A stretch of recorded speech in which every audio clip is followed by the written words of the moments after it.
Mr. Administrator, good to have you here today. Appreciate it. We've been working in Minot, North Dakota on a site, a Superfund site, that was actually approved by the EPA for redevelopment in 2016. So we've been working on it now for almost a decade, and that would be to utilize it for a disc golf course, mountain biking trails, cross-country running trails, and actually there's a community indoor hockey arena right next door that I think also would like to expand. So it'd be a great use for this site, and it's located near a very nice hockey arena, indoor hockey arena, and one of the main golf courses. So it's just situated very well, and we'd like to bring this to fruition. There's two steps left, and we need your help with. One is there's been a modified consent decree filed by DOJ on behalf of EPA that includes a modification that specifically allows us to utilize the property for that purpose. That was filed by DOJ on April 30th of this year with District Court in North Dakota. And the comment period, but it's out for comment right now, which you put it out for comment, and the comment period ends June 1.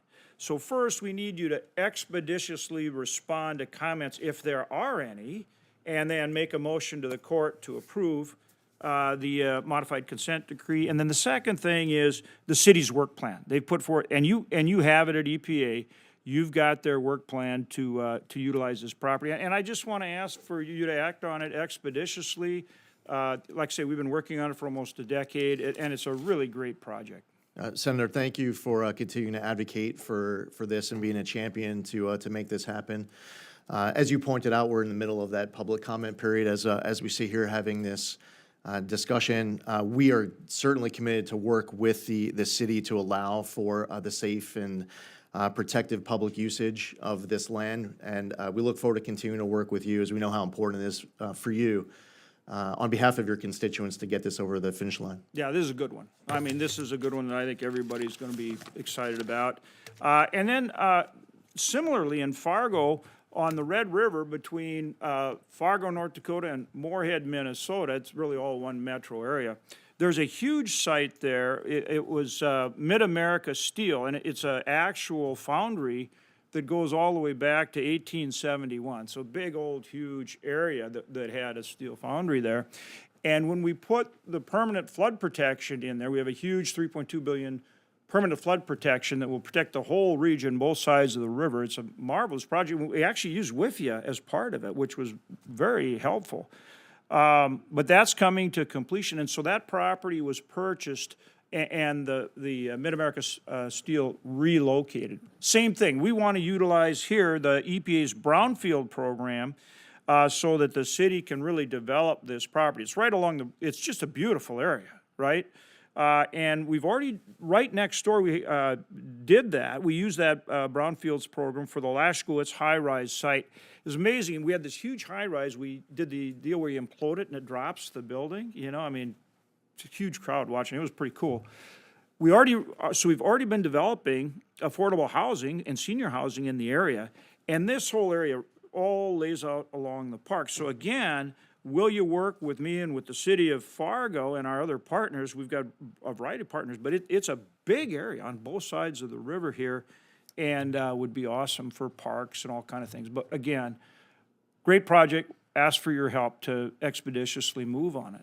And Senator, this is another project that you and your team have made sure that EPA is not just aware of, but very engaged with. Look forward to continuing to work with you, the City of Fargo, local partners. There's been a long history of EPA with brownfields projects in North Dakota, including inside of Fargo specifically. Yep. So to hopefully be able to continue that history and get a positive result here on this ask is something that, yes, I look forward to continuing to work with you on to get over the finish line. Thank you.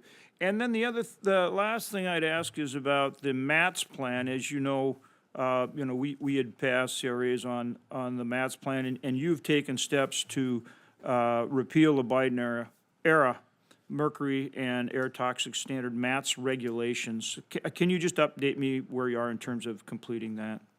So Vitally we- important, as you know, we're a huge energy producing state. Sure, the 2024 MATS standard, that was repealed recently. That was completed. The proposal with regards to repeal of what's been referred to as Clean Power. Clean Plan Power 2.0, 2.0, right. 2.0. The update there is that we've sent a draft final rule to OMB, which is now going through the interagency process and hopefully will be complete. And the last point I would just reference is that even though we repealed the 2024 mercury and air toxic standards, the strict 2012 mercury and air toxic standards are still on the books, and I've received nothing but very positive feedback on how effective it's been across the country. Yeah, common sense regulation. Thank you. Appreciate it, Mr. Minister. Thanks, Senator.